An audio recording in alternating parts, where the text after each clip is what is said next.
What's one thing you can do right now that's totally free? It's 100% within your control is lean up. Take out the junky foods, get rid of those foods that are addictive. It's multifactorial how that's negatively impacting your testosterone. But even just from a most simplistic level, if you think about the fact that when you are fatter, you are taking the testosterone your testicles are producing and making it into estrogen. Hey everyone, Derek Hines here. Welcome to the podcast where I'll share with you the patterns, insights, research, and technologies that we use in my own pain and performance practice to help people improve their health, speed their healing, and increase their longevity. Thanks for listening. I hope you enjoy it. All right, Dr. Robinson, Dr. Bosch, welcome to the Pain and Performance Podcast. Thank you. It's great being here. Thanks, Derek. Yeah, this is quite an appropriate time to have this conversation, I think.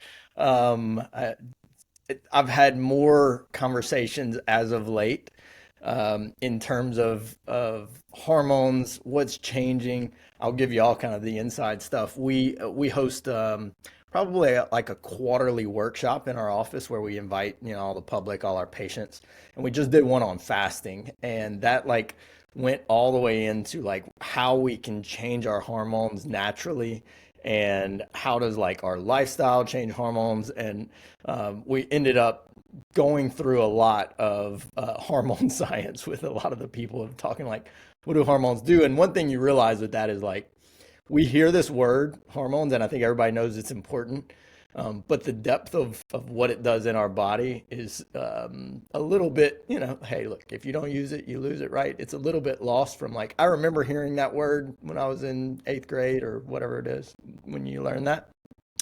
So when people are talking hormones, what's y'all's quick elevator pitch? Oh, hey, what's the deal with all these things? I think hormones are the quintessential longevity-based molecule that we have.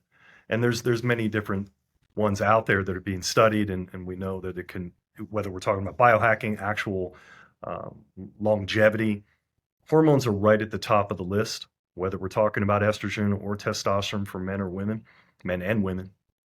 It really is the key to it all. It's probably one of the easiest and best fountain of youths that we have. And also something that's been used and now studied for so many years with the multiple effects of what it can do. So that's the elevator speech there. Yeah, and I would say I think it's great that you had a conversation on fasting that ended in hormones, because it really demonstrates when people think about hormones, they're almost always thinking about sex hormones. But hormones is such a broad a number of different system involvements. You could be talking about any different system, especially since we're very used in America to think about the cardiologist or the gynecologist or the psychiatrist. But really, when you're talking about hormones, you're talking about any single one of those systems. Yeah, I mean, and we went through, of course, we're talking about how our lifestyle activities, this is where I think it becomes kind of exciting for people is having something that we can do that would change, say, growth hormone or testosterone in men and women. We'll dive into the misconception around testosterone. I have no doubt. Cortisol, stress hormones, a lot of these things that if we're doing the right thing, we have the button to kind of optimize these things from our lifestyle factors. I think we're getting a lot better research and studies into kind of the regenerative or functional medicine side, where how much can that impact it, and then of course going all the way up to kind of full on medical grade testosterone replacement and all that stuff. But I think it excited people to know you have some power, you can do something for today that will change this in a very real way, in a very studied way. And so a lot of people left with that saying I didn't realize the depth of my control over my hormones. Yeah, that's huge. Yeah. I mean, we were just talking about this between the two of us about the idea of protein alone. What's one thing that people can do that, especially in women, is not done is eat more animal-based protein. And all the misconceptions about animal-based protein You want to improve your own endogenous, your own production of hormones. Make sure that you've got the right amino acids and building blocks in place to allow that to happen. Even add on to that would be fat. Oh, You even know, more, right. even more bullied, the poor Sure. Poor fats. fat, particularly saturated Yeah. fat, and the concept of cholesterol. It's so misunderstood. And we can look at the way we tend to look at diet is from an ancestral standpoint. Generally speaking, whether it's ancestral, paleo, these kind of concepts, um, traditional dietary nutritional science largely kind of fails us. It's always this sort of microscopic, immediate approach to what they think the best science is for human nutrition, when we have this whole, ancestral lineage of understanding the way people ate, in order to optimize their health in general, whether it was hormones or whatever it was. But protein and literally sacred fats were always there in the diet in order to optimize. And we know this now through validation of science and just observation, that it's fat and protein is the key. Yeah. I told somebody at some point, I was like, I wish we would have thought better in terms of naming dietary fat and like physiological fat different things, because they shouldn't be named the same thing. Like, they're not talking about the same thing. They should have had different names, because it's created so many problems over the years. It's true. It's such a stigma. I mean, it's probably one of the words that is most prejudiced against is fat. Yeah. Yeah. And Right. that's a shame, because fat is so important. I mean, we're talking about skinny fat, fat soluble vitamins, you're too fat, baby brown fat. Like, there's such a spectrum of fat with different emotional attachments, but people hear that three-letter word and they freak out. Sure. Or lipids, I think, maybe to what you're Yeah. saying there, the term lipids within what you're going to look at from a physiological standpoint is very different in its end route of just dietary fat. So we had asked for questions whenever we had said that y'all were coming on, and we are blessed. I'm going to use blessed because we've had to move this one a few times. The Yeah. blessing with that is I have a crazy number of questions that people have sent Great. in, because they kept sending them in over the last 2 months. But one of the ones that we were talking about before we started was testosterone, and over the last probably 3 years, we started noticing, like, man, I'm getting a lot more, mid 30s to mid 50s male patients, which y'all are in medicine. If you get a male patient by himself, you're already a little bit surprised. I'm in South Louisiana. Men, for whatever reason, are as hard-headed here as anywhere I've ever been. And so getting them to come in, I'm like, oh, well, that's interesting. But then we started noticing that a dramatically high number of them were having low testosterone. That's not why they're seeing us. They have pain problems. They have injuries that weren't healing. And then that kind of took us on a deep dive of, like, what has happened over the last, let's say, 50 years with testosterone, in terms of continuing to seemingly drop across the whole kind of country. I don't know, outside of the country, that'd be a question for y'all. Is this a worldwide epidemic that we're seeing? Yeah. What's happening there? And then I'd love to dive in, like, the implications of people who are dealing with low testosterone and how we're seeing that on our end kind of manifest in healing issues as well. Yeah, that's huge. Back in 2017, we attended a conference where I spoke, and the topic that I spoke on was the global decline of testosterone in sperm in men. So I actually did look at various countries and what was going on. This is not just a United States issue. This is definitely a global decline of both testosterone and sperm, all coming from testicular function. And it is a 3, if not now 4 generation decline, because we have data going back essentially to the baby boomers, then to Gen X, on to millennial, now into Gen Z. And we are seeing a generation over generation decline in this production of testosterone. And it's multifactorial. And in the paper that I wrote in the presentation, and all I did was just went and looked into the research and kind of pulled it all together. It's multifactorial. So it does come down to what we're eating, what we're not eating. The attack on, we started off talking about cholesterol and fats and protein. That is a big part of it as well. I think the environmental toxicity is right at the top of the list of these endocrine disruptor chemicals that are out there. It's ubiquitous, meaning it's not a matter of if you're toxic, it's just a matter of how much you are and to what level it is affecting your testosterone or other endocrine tissues in your body. Endocrine tissues are just really sensitive, so all of these various chemicals from plastics to glyphosate and Roundup, all of these things just go very easily into these tender little whether the testicles or your thyroid or whatever it is, these endocrine tissues and they have usually high blood supply, so they just suck it all up, and then it disrupts the ability for those hormones to be produced, not just produced, but then how they're going to be affected at the receptor level as well. So it's those things. And It's the environment of culture as well, yes, which has also been quite dampening to testosterone.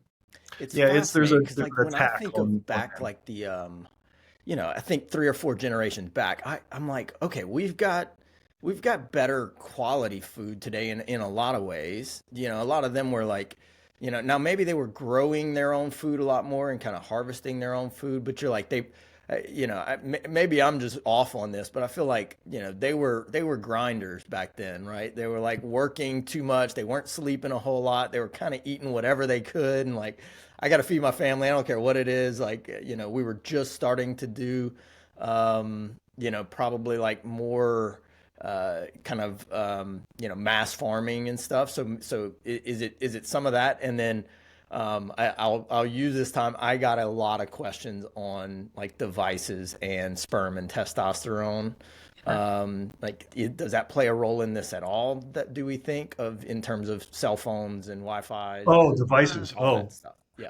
It's funny, that's not what I I thought just you were. threw like 3 questions all in that one little thing. Sorry about that. Well, I do want to talk about that idea of them being grinders. I think that we have, remember when we were, well, I don't know, when I was younger, that they started having all of those campaigns about think globally. mm, Remember, it was all about think globally, think globally, think globally.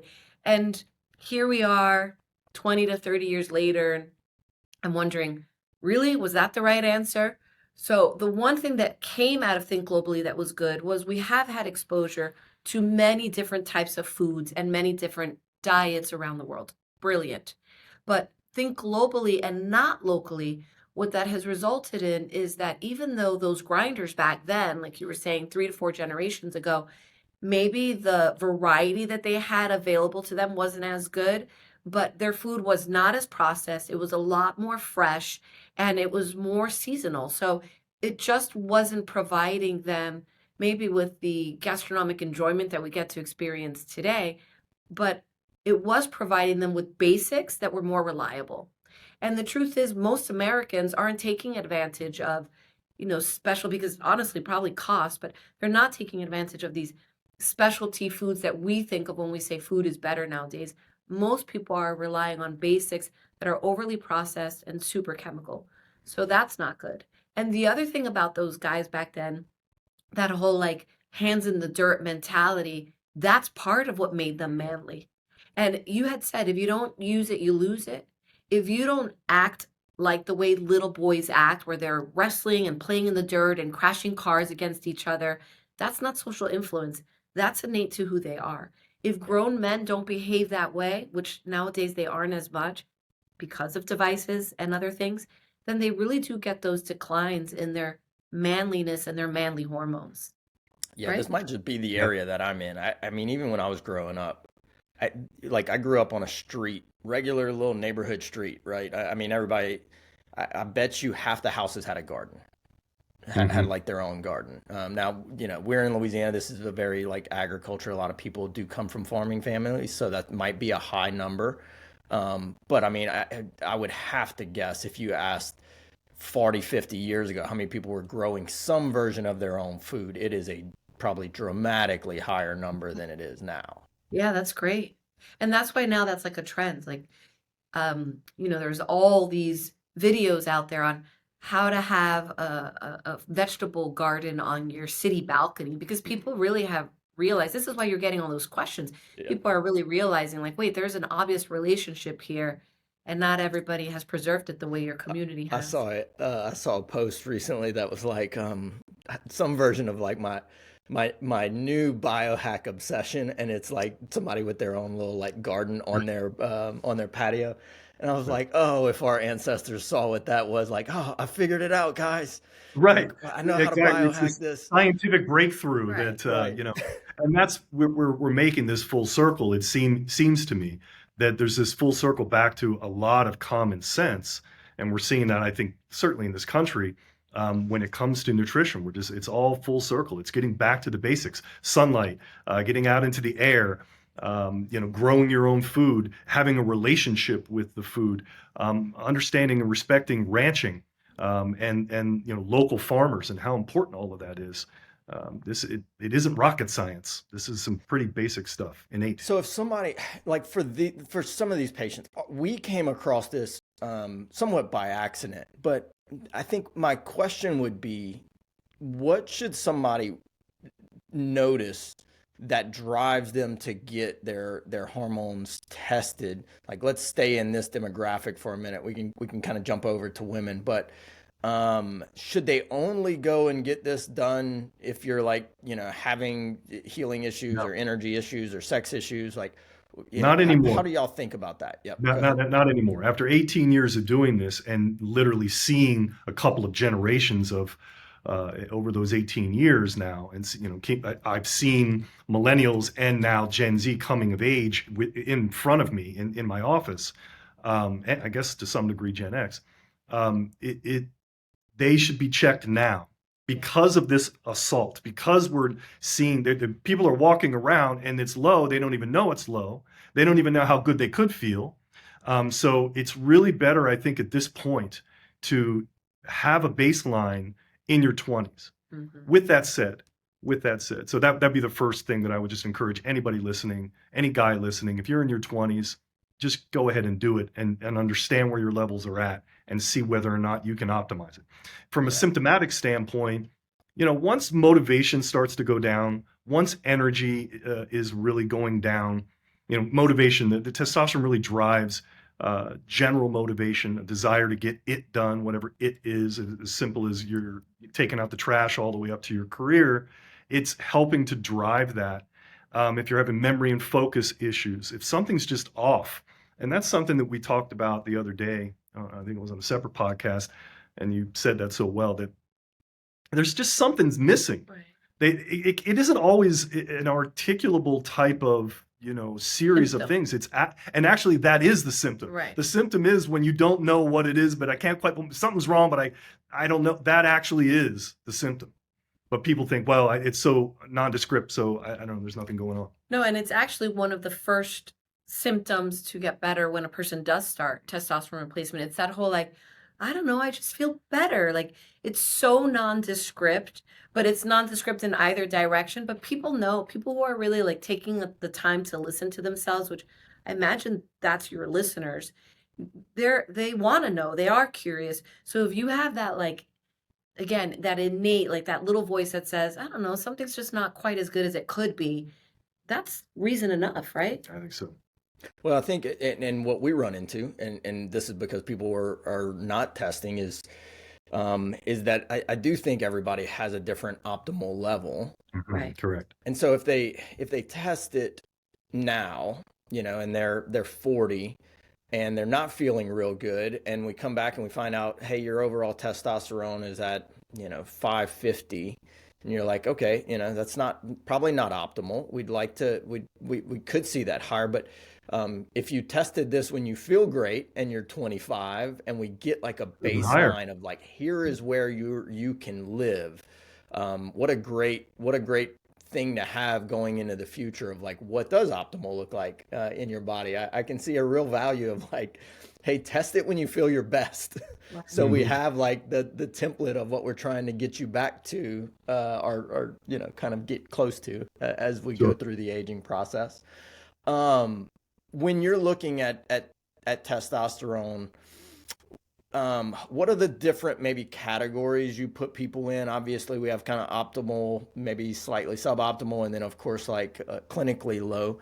And what are the different things people can do in each of those?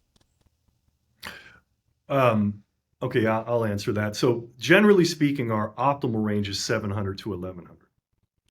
So if a guy walks in and he's just under, let's say, you said this 550 kind of guy, that 550, 600 kind of guy, he actually can achieve 1 or 200 points and improve his testosterone depending on his age and how much he wants to play ball. So if it's a guy under 50, and I say 50 is the cutoff because 50 is where testicular capacity to make testosterone starts to really plummet. It's always going down. The capacity is slightly going down over from, let's say, 20 to 50, but that line starts to have a really big, steep decline after the age of 50 of the ability to make it. So if I get a young guy coming in, he's 30 years old, maybe even 40, and he's not eating enough protein and fat, he's not lifting heavy things off the ground, meaning he's not lifting weights, because that's an amazing way to stimulate testosterone. And he's a 550, and there's certain herbs and things that we can do, he might be able to achieve it on his own. But if he's over 50 and he's a 550 and he's got symptoms, I'm going to really seek to just say, let's replace. And the other thing is, Dr. Hines, we will often say, because I do think there's this misconception about people saying, oh, but I don't want to be on any medication. And I'm like, well, yeah, but hormone replacement is not medication. Hormone replacement is giving your body an essential component that is going to allow your body to work at an optimal level. Now, what is true is that with some people, especially younger patients and patients like John is saying that want to play ball, for those people, sometimes you can initiate that hormone replacement. What it's doing is it's facilitating the process of getting those improvements, and it is doing two things. It's giving them more fruit for their lifestyle changes, like they change things and they get better results. It's also making it easier for them to take those lifestyle changes. So you have kind of this like positive feedback system that's taking place. And then depending on the patient, many of them, well, I don't think you see this as much, but I would say that I see this with women a lot. They're very curious about, well, what happens if I do less or if I do none? Like once I've really jump-started my metabolism, I've incorporated these lifestyle changes, I'm feeling amazing. What happens if I start to taper off that exogenous hormone replacement? How well can I sustain it? And at what age? Because, no matter what, when you get older, you will not be able to replace it on your own. Yeah, let's. I love the are they willing to play ball? Like how aggressively do you want to get into this? Right. How much responsibility do you want to take? That's what it is. Yes, If they're ready that's to do probably. I heard somebody say this, and this may fit in this, it may not. That what are you willing to sacrifice to fix this? And I was like, man, that's powerful when it comes to health and healing, because like we always talk about what we can add, but in some of these situations, it's like, well, you're gonna have to subtract some things from your life that might be a little bit challenging in the beginning. So if you have the very motivated person and they are trying to initially do this to get their body to correct it, we're not going full replacement. I'd like to kind of go through both of those scenarios for a minute.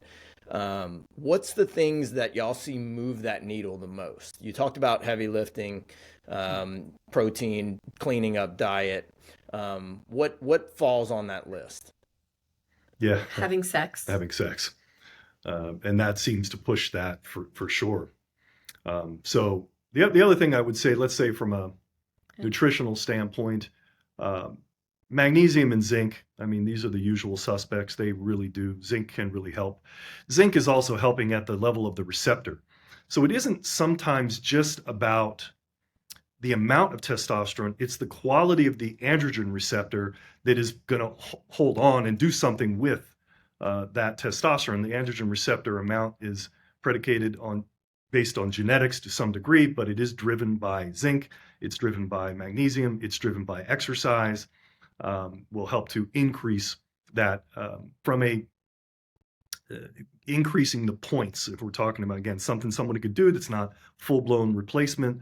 I think Uricomia longifolia or long jack is probably one of the best studied herbs out there that actually helps to increase total and particularly free testosterone, because it'll decrease sex hormone binding globulin, SHBG, which SHBG binds up your total testosterone and it essentially makes it inactive, makes it not be able to get into the cell, into the nucleus. So if you can decrease sex hormone binding globulin and increase your free testosterone, that in and of itself, whether your total went up or not, if the free goes up, you have more bioavailable active testosterone.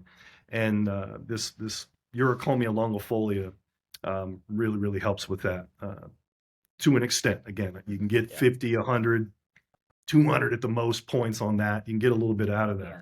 And that might be all it needs to be. And I'd like to address 2 points about things that people can do right away. We talk about diet and exercise, and it feels like it's just the thing to say because it's what makes us live healthier. But with men, that's particularly important because men may, especially our younger ones, they may be making more testosterone, but because they're so fatty, they're converting that testosterone into estrogen. So, I mean, I can't emphasize enough the importance. Like, what's one thing you can do right now that's totally free? It's 100% within your control, is lean up. You got to lean up, take out the junky foods, get rid of those foods that are addictive, right? Like the junk food, we know so much of it is addictive. It's multifactorial how that's negatively impacting your testosterone. But even just from a most simplistic level, if you think about the fact that when you are fatter, you are taking the testosterone your testicles are producing and making it into estrogen. That's major. Here's one thing I thought of that I think anybody could also have tested, and that can be a culprit as to why even a younger guy has low testosterone, and that's iron. And it's not uncommon. Men tend to be a little bit more excessive in iron. Women generally would be deficient in iron.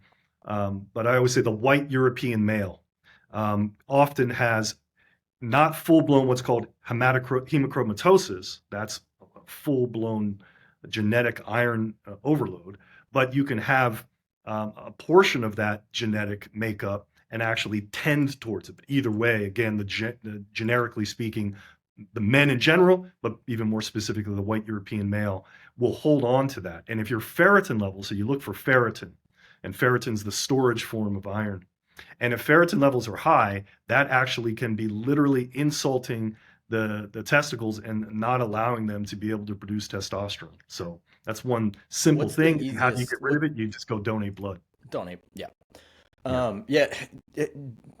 Have y'all heard this like kind of semen retention thing that's going around for men? So you say like having sex is like one of the easiest ways to do it. Is there are these on opposite ends of the spectrum where you have some people saying like no, like just have sex once a month, or have sex and don't produce semen, or don't ejaculate, and then Right. it's like, well, actually, should we? What's the answer? Is there optimal? What range do we need to live in? Yeah, I've seen the studies go both ways on all of this. I've seen the approach be both ways. And so I don't know if I'm going to provide exactly the answer at the moment with clarity, but I can say it's pretty clear, and we've seen these studies repeated multiple times now with prostate cancer. If you're cleaning out the pipes, and particularly once a day, your risk for prostate cancer and an elevated PSA are really low. So there's advantage on that you're actually moving things through.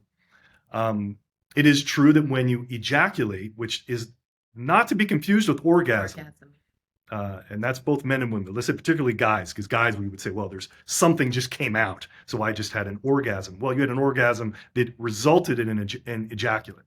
And there are ways to have semen retention even with orgasm. It makes sex better anyway. You can actually have multiple orgasms before you actually fully ejaculated or decide whether or not you actually want to ejaculate. And that can, and we've seen some level of study with this, that it can help to retain testosterone. There's that old adage, that if you make love or have an ejaculation before a boxing event or some kind of sporting event, that somehow throws things off for guys. So is that really full-blown science? Is that a little bit of, just superstition? I don't know. But even that sentence isn't fair, because this is the problem. We're looking for science to validate the things that we have anecdotal evidence, or that we have just observational evidence that may be thousands of years old. Because when you're looking at traditional Chinese medicine, they do talk quite a bit about that notion of your jing, your essence, which is released when one ejaculates. So in traditional Chinese medicine, they theorize that you only have X amount, and if you go through it too quickly, you're essentially like draining your life force. Well, Right. this isn't just like funny drawings on old, papyrus. This is like observational evidence that has been recorded very meticulously, actually, in indigenous cultures like India and China. So there is going to be, like everything else in nature, a sense of balance. I don't think sex one time a month is good, really, especially for people in relationships. I don't think that's good because I don't think that's good for your relationship.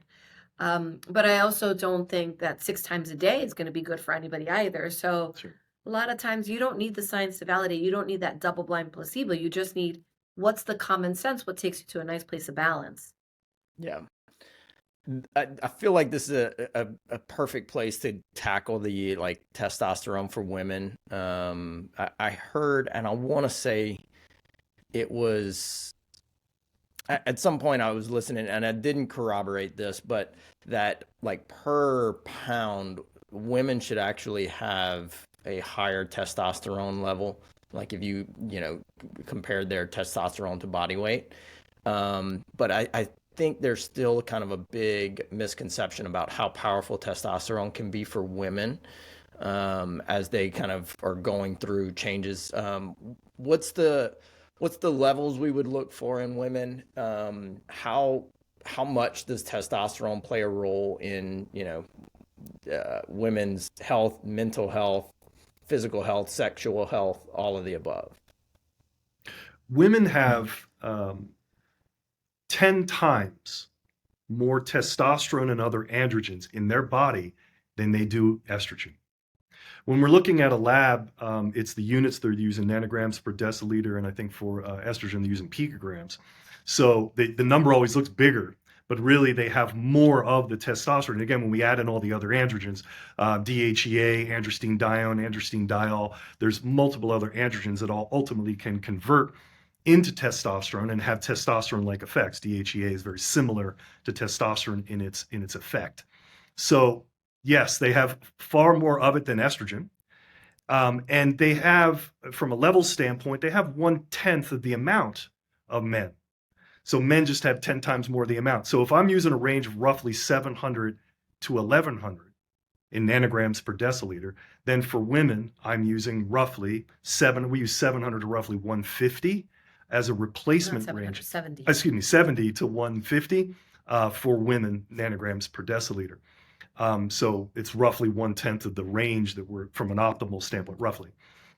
So yeah, But I would say that clinically we find that the females that are more petite, perhaps, I wonder if you agree with this. I would say, especially since I tend to work with younger women, I would find that I still see clinically that women that are younger are going to benefit from a much smaller yeah, dose of testosterone when they're younger. replacement, and when they're smaller as well, because I find that the more petite female can get more androgen type side effects, with higher doses of testosterone. But even that, I mean, It's all depends. women are so much more complicated Yeah. for the good and the bad of it than men, because they're going to be much more sensitive to side effects like acne or unwanted hair growth or unwanted hair loss that could happen quite a bit, or swelling. So you're playing this like much more delicate game. It's still incredibly rewarding, and I would say testosterone should be at the top of the list for women when they're thinking about how to feel better.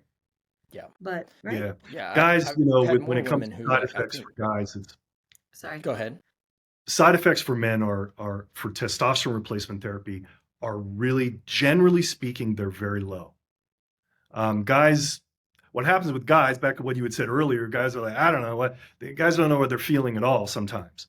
So their levels look great. We replaced it, and they go, I don't know, I don't feel anything. That would be the negative, so to speak, of what you Right. see with a guy. With a woman, she's going to write down every possible symptom, side effect, everything. She'll write a book about it, and be very specific. And it's true that there just tends to be more of those androgenic side effects we would see in women in relationship to men.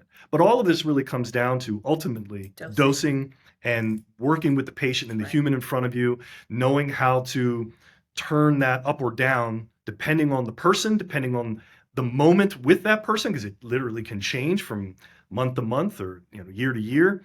So it's that management that you need, that relationship that you need when you're working with this. And when you have that, that's when you get better results. Yeah. And I would say, I don't think I've ever said this before, but talking about biohacking, you know what's a great biohack? Don't look at just one hormonal system. Like that is how do I improve my overall wellness, even if you're not using hormone replacement? If you're trying to use tools like nutrition and herbs and lifestyle changes to improve your testosterone, then make sure you're giving the cofactor systems and the synergenic systems like the thyroid and the cortisol and give all of those systems their due respect as well, because they do work as a team. You're going to get much better results. In y'all's perfect situation, like what all would you test? So like if let's say cost is off, everything's good. I'm interested in optimizing my health today and have an eye towards longevity. What would that look like? Certainly you're doing a full hormone. What would you include in that? If you have the perfect scenario that you could test whatever you want, what's on that list? All right, let's go down the list. So we'll start with sex hormones. So total and free testosterone. And this is women and men. Women and men, total and free testosterone. We would look at PSA for a guy. I'm just kind of going down the list here. We would look at sex hormone binding globulin, but usually with the free testosterone, that's sort of implied. It's a calculation of that. We would look at estradiol in both men and women. We would look at FSH and LH in both men and women.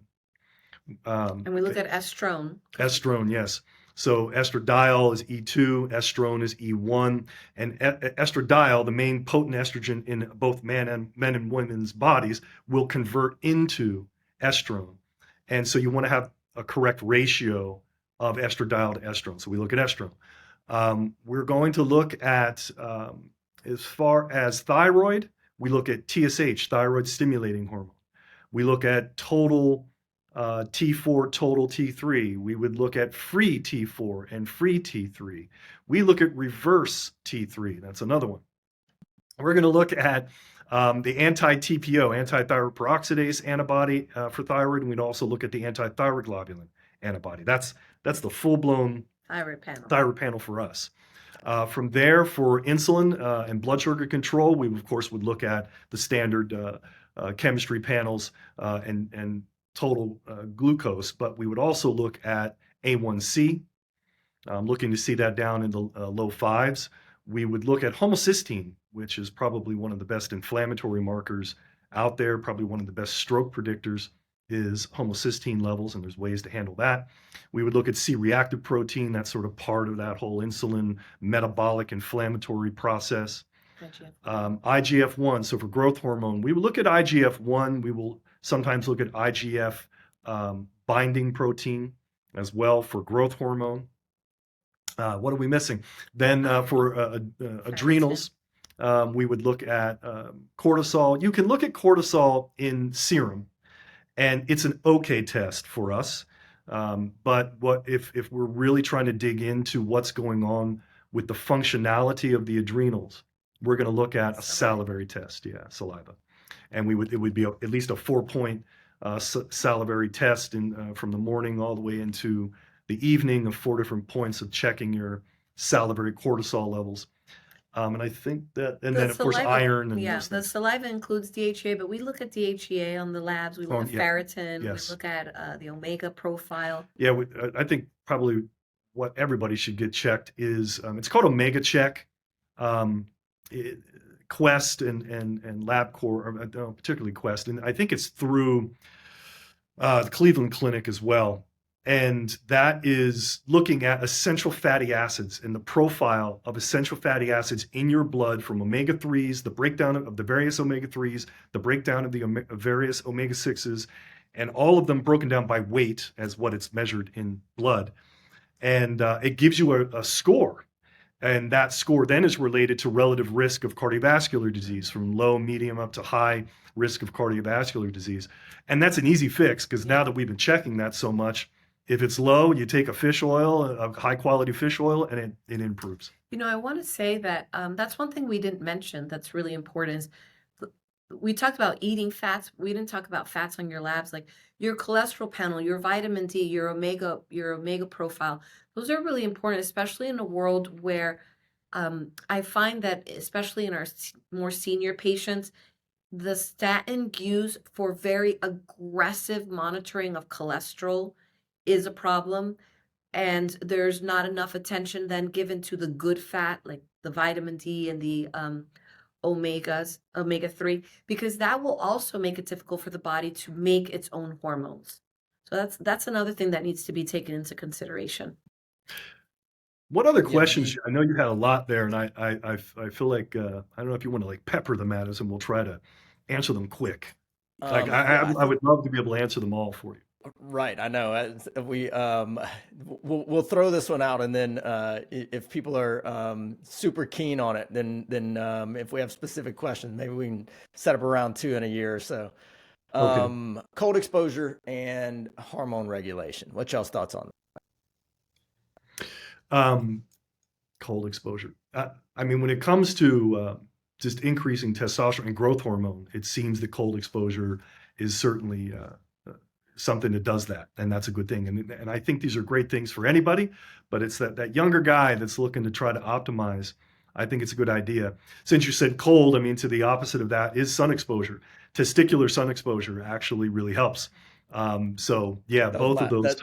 That's on the list. Is I Yeah. don't even. I'd have to go find the question, but it was something like uh, some version of like testicle bathing or something like Yeah, that. testicle, get the boys out Yeah. there in the sun. It definitely can help, and that would have been something that we wouldn't have thought to do in the past. And so you sure as hell don't want to burn yourself anywhere, let alone there. God. But yeah, this is definitely possible. So those, again, we're back to this concept of the common sense, natural things. All of these things help. So Connect with nature. connect with nature. The more you're out there, the more naturally that will happen anyway. Um, what are y'all's thoughts on using peptide therapy to, this is the question, we could debate whether this word is right, using peptide therapy to naturally improve my hormone levels? That's fairly broad, but Okay, yeah. I see what you're saying, yeah, because once you've now this is even though these peptides are natural, it's just like the testosterone, the estrogen we tend to Right. use as bioidentical and natural. It's still technically been synthesized and made, and it's exogenous. It's a little bit semantics Yeah, and the emotion attached to that, but we do like peptides. We use them. We have been using them. sure. Yeah. And most of those, there aren't. No, there's Testosterone. something called there's SERM, selective estrogen receptor modulators, and then there's something called SARMs, selective androgen receptor modulators. And those SARMs they're peptides that would also be able to communicate in some way with the testicles to theoretically make them produce testosterone on their own. So if that's maybe part of what that Mhm. question would be. And you could also get a little bit of that backdoor benefit. You're using peptides that aren't necessarily affecting the sex hormones directly, but maybe they're stimulating the growth hormone or they're helping to improve with injury. So you're getting these. Remember what I said about the synergy of the systems. So whenever you are improving an angle of that hormonal synergy, then you are in essence positively impacting the sex hormones. Again, I mean, it's a bit backdoor. It's not quite as direct, but sure. yeah, we see a lot of people kind of in this world that are trying to go it, that alone. Let me just try it for a little while. And Sure. certainly from a healing standpoint, I'm not super keen on that, but I think you could probably get away with trying some of the more healing and immune peptides without Yeah. creating too much. What about in this world? Is that something that you should make sure you have a practitioner who you're working with? Yes, please, my God. And now and I've seen more than one of them, there are now they're peptide companies that are selling this stuff online, and on the vial it will say for research purposes only. It'll literally say, not only is it For not an fit, animal. it's not fit for humans, it's not fit for your pets. Yeah. That's what it's saying on the label. Now, that's what they have to do by law in order to get these things out there. But you're really taking your health in your own hands in a negative way if you're going through those types of routes. So yes, work with someone that's going to actually get you a prescription quality level of any of these peptides or anything that we're talking about here today, and then have someone you're going to develop a relationship with.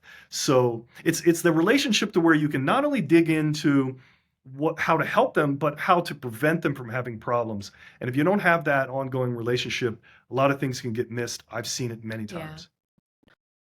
Yes, I'll spare everyone my soapbox for that. I agree. Make sure you're working with somebody. Make sure you're getting quality stuff.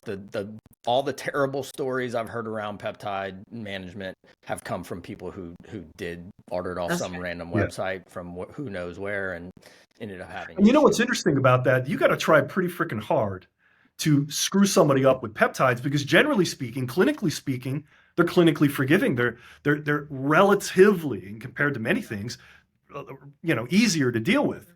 But but it's still, even something like that, you got to do it right. I'm going to put a few of these questions together in this. And this kind of goes to what y'all talk about all the time, on y'all's podcast, the longevity protocol. It's like, how long should hormone therapy last? How long should I be in that? And what is my ultimate outcome? We got some version of that in like 10 different questions. But Yeah. if people are doing this right, how long are they going through it? And what does this change from a longevity and health perspective, like kind of pie in the sky idea? And this means sex hormone replacement, correct? Because obviously not. I feel like we got both. Most of it was around sex hormones, but I think in general, just if I am trying to optimize my hormone levels across the board, how long do I need to continue? If I'm taking it. If I'm taking a supplement, can I come off of it once I get my levels into normal ranges? Mhm. So if you're asking me, it's forever and ever amen. You're on it. And again, we're back to the idea of dose, we're back to the idea of synergy and looking at things collectively, we're back to the idea of management. When all of those things are considered and done, you can do hormone replacement therapy in all of its forms, whether sex hormones or otherwise, in a long-term situation. And a lot of times that has been, I think there's two key reasons socially why that's said. One, we tend to think about men and testosterone in terms of cycles. I cycled on testosterone. I did a cycle of this. They'll even say that to some degree about peptides still. They're using it in terms of I cycled on and I cycled off. Well, yeah, when guys were doing testosterone in huge amounts, yeah, you better cycle on and off of that in the way that they were abusing it. But if we're talking about something that is in a physiological amount, then this is something that can be done ongoing. And what we have noticed, because we've worked with patients literally through their life cycle of maybe first going into menopause all the way now into their 70s, the amount that they started off with is not the amount now in their 70s. I have a patient who's 95 years old. I just give her a little bit of testosterone, let her smell some testosterone. That's all she needs. And that's enough for her to have benefit. And she want to keep coming back. And to keep coming back. And it's helping her on all kinds of levels. So yes, it's never too early. It's never too late. And the second reason why there's this seemingly statute of limitations, or why we should minimize it, is because of estrogen therapy for women has been said that, well, you shouldn't do it because of the whole breast cancer thing, but I guess if you do it for 5 years or less. And that's been something that's been incorrectly touted. We could go on and on about how wrong all of that was, and how we actually recently now have even more information about how wrong all of that was about estrogen and breast cancer risks for women. And again, this finite kind of limitation that they're putting on women and their estrogen therapy, it's just wrong. So I know that he says forever and ever amen, which I don't disagree with. But my answer to the patient is usually nothing that I'm recommending is a ball and chain. Like I think there's a lot of misinformation out there that once I start, I'm stuck because I have to be on it forever. That's wrong. You don't have to be on it forever. It's just most people decide to continue with their hormone therapy. And in some cases, they must. Like if you're hypothyroid, you must continue with your thyroid hormone. So that's why it's important for us to be clear about which hormones we're talking about. But what I would say is that the need for the question of how long do I have to be on this is kind of what Dr. Robinson is mentioning is why are you even asking that question? People don't ask how long do I have to be on my statin or my hypertensives or how long will I use Tylenol if my head hurts? Like people never ask those questions. So why do we have this prejudice against using hormones? Do we think it's a weakness? Do we think it's a failure on our part? I think that if you start your conversation with your practitioner about what are your worries and what are your possible misconceptions, then you'll be able to find that you're very happy with whatever duration. You won't feel that there's a need to stop. You'll go by how you feel. Y'all talk a lot about this in longevity. What is what's if we do this right and we don't let it get off track? Like, is it feasible that you're 95 and you're healthy and you still have good muscle mass? Like, what's the expectation if in 30 years it's the norm, everyone's getting great hormone management, they're getting great replacement if they need it, they're getting great care, all the lifestyle factors there. Like, what could this look like in the future? I think the standard lifespan right now, the idea of just hitting 120 should be our norm of expectation. And if you can maintain hormones past, let's say, this rough age of 50, when both men and women really start to have the issues, then they're going to go into that, because 50 is when they call it like I'm 52 now, so I'm the young old person. Right. I'm the adolescent of old people. Of seniors. Right. And so if you can hit that age and then go into that and on, optimizing it, we're aging totally different. Gen X is aging very differently from baby boomers, and it should be. And I think that will be the same thing then, hopefully, even better with millennials and Gen Z, that they will age that much better. There'll be the expectation of, no, I don't have to just sort of age poorly this way. And so, yes, and then back to what you said about muscle, there is no better biomarker, I think, than having muscle, maintaining muscle through the life and health span, having, grip strength, VO2 max, these things, there's just really hardly anything better.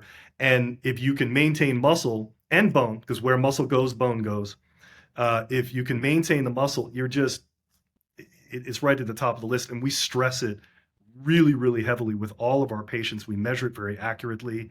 And we know that testosterone for both men and women is a key part of that. Yeah. And also, just to reemphasize that idea of longevity for us means a well-lived life. Like I don't want to be 120 and be miserable and bedridden. That's not what we're talking about. And working with practitioners like yourself, because pain will be one of, when a person starts experiencing chronic pain, it doesn't matter how old they are, that's when they start going down. So people have to practice prevention. People have to practice body work. People need to work with practitioners that specialize in the form of the body so that the function can follow. And hormone replacement, if needed, is such a romantic partner in that journey because it will keep recovery time down. It'll increase muscle mass, increase bone density. Estrogen will help with joints. I mean, if you're going to live old, it's because you're going to do it looking good and feeling good. That's it. Yeah, yeah. You're not just 100. You're 100 and you're still having sex and you're working That's and hiking right. and doing all the fun stuff. I love what y'all are doing, Dr. Robinson, Dr. Bosch. Thank y'all for coming on. Everybody listening, check out the longevity protocol. And what's y'all's clinic name? Yeah. So yes, everyone can find us on the Longevity Protocol podcast. We're on the usual sort of routes with that: Spotify, Apple. We're on YouTube. The name of our private practice, if anybody wanted to visit us here in sunny Scottsdale, Arizona, is the Hormone Zone. So it's hormone-zone.com. Do y'all work with people outside of the state? We Like, do. people- So we definitely can do a form of telemedicine depending on what the patient's needing. We're licensed in different states, but we have the ability to help people all over. Love it. Love it. We ask all of our guests, if somebody's listening to this and they could do one thing today to improve their health, what would that one thing be? I would say really eat well, enjoy what you're eating, and eat clean. For me, it's food. Well, I would say have sex. Oh yeah, And that's my which second. that also, by the way, Sometimes- everybody can follow us on Instagram at the Sex Docs. Yeah. So one of the other things we focus inevitably quite a bit on sexual wellness. It's part of what we do, and inevitably with all these sex hormones that we're talking about, and that has an influence there too. So yeah, I agree. Have sex go and have eat sex. well. Yeah, Have sex, eat well. Y'all have y'all's marching orders, everyone. right. Thank y'all so much for joining us. I loved Thanks it. for having Y'all us. have a great day. You All right, too. take care.